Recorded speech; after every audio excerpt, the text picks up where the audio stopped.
A case structure is another structure type that LabVIEW offers. So we can right click, go under structures, and click on case structure and drag this out. So the basic case structure just has a true and false state, but what I typically end up doing is like enum is used quite often with case structures. You can just click and drag this over and it'll automatically change to the data type that you have plugged into this input wire. So for example, if I wanted to put a number, this will now change to a number type versus an enum type. This little red dot right here means, so this is a double, and it changed to most likely an integer. I'll go over data types in a later video. So an enum is used quite often. A really simple way to explain it, like when I right click, not there, on these wires, I have all these drop downs.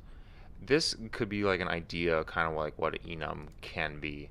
So we have this drop down and it's blank right now, which we can right click. We can go to add before or after, but I typically just go to edit item. And then from here we can start inserting just information. So I'll just keep it really simple and just do A, I'll insert B, and I'll insert C. These are just the labels, but this is the value that'll actually get passed to the case structure. But you don't actually need to see this.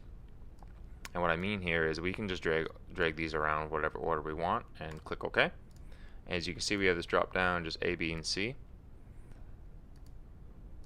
And then we still only have on these cases, it has two A's just because it wasn't initialized correctly. So if we right click and we hit add, we can add cases as many as we want. We can also duplicate a case, we can delete a case. But if we add a case to every value, now we have our A, B, and C. Two A's got created here for some reason. So we can just right click and we can delete this case. So we're back to our just A, B, and C.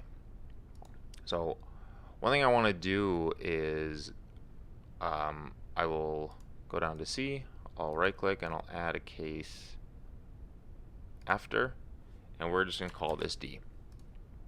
The default case is what happens when you have a case that isn't made, and you always need a default case.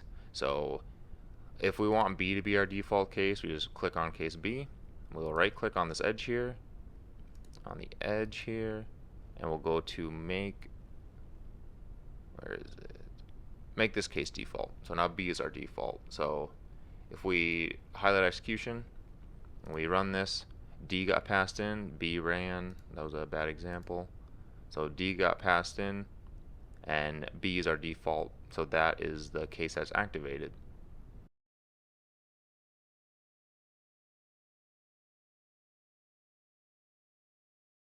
Okay, so here I built a little example where we just have our three cases, just a real simple string, a numeric value, and a little boolean.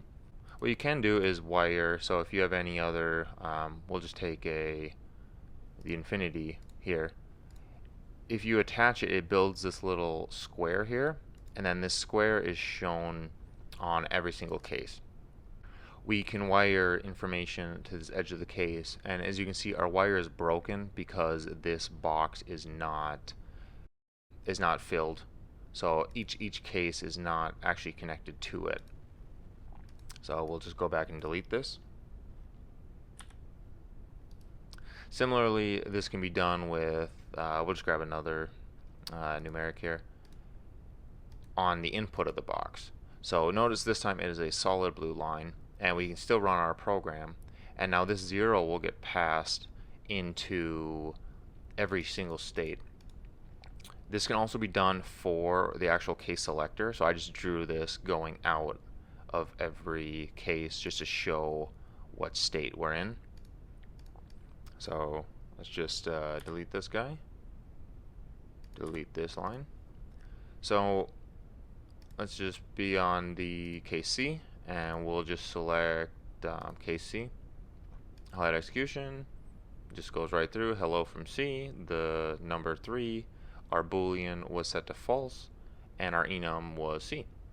So if we go to D, we'll run it. We don't have a case D, so it goes actually to the default case, which is B, boolean true, and all the other information is filled. So one thing I wanted to show was if we go to case A and we run this, I don't have this numeric and boolean wired here. And as you see, we had a false and we had a 2, where it was actually set to true and the number 2 in the last state. So to do this, if we were to add a just a numeric again for example purposes, we click, we have this open box, the arrow's broken. What we do is we right click and we say use default if unwired. So if we were to go to all the other cases, you don't actually need the inputs here.